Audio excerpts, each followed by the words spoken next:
เบิกบานสดใสกับปีลายโอป่าไม้เมืองลาวสู้ซอได้ดอกจางเดี๋ยวนี้เมืองลาวสิ้นศึกสงครามวันมือระเบิดหน้าบ้านจะบอกเผ่าพันธุ์เจ้าอีกเก่าเคยสู้สนพ้นผ่านนานปี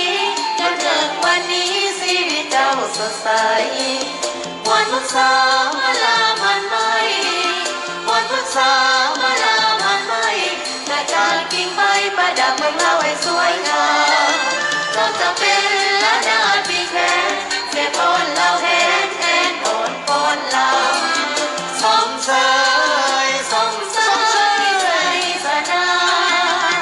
สันติภาพขึ้นมาองค์พนาทั่วเราได้เปลี่ยนสียามเช้าต้องแสงสุรีทุ่งธานีโหยหงสุขมา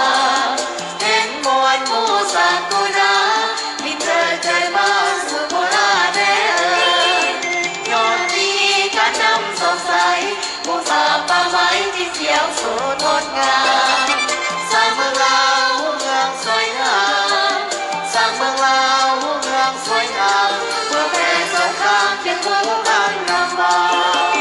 ลงมาจองไม้เจ้าเนตจะเป็นสัญญาว่าเรามีใจสมเสยใจสนา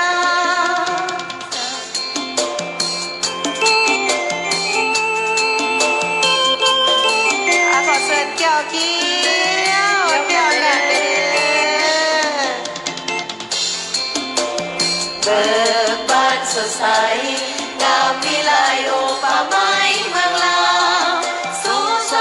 แต่ดอกยาวเดี๋ยวนี้เมืองลาวสิ้นศึกสงครามวันมือระเบิดหน้าบ้านจะบอกเผ่าพันธุ์เจ้าอีกต่อไปสู้สนพ้นผ่านนานปีจนถึงวันนี้ชีวิตเจ้าสดใสวันพุทธามาลามันไม่วันพุทธามาลามันไม่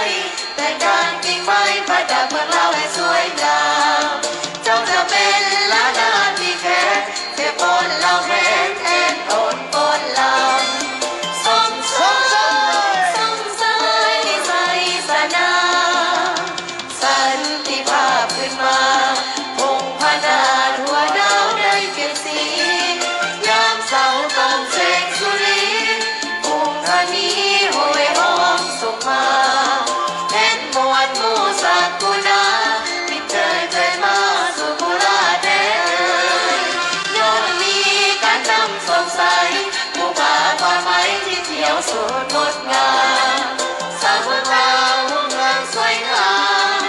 สร้างเมืองลาวเมืองสวยงามผู้แพ้สงครามที่ผู้กันนำมา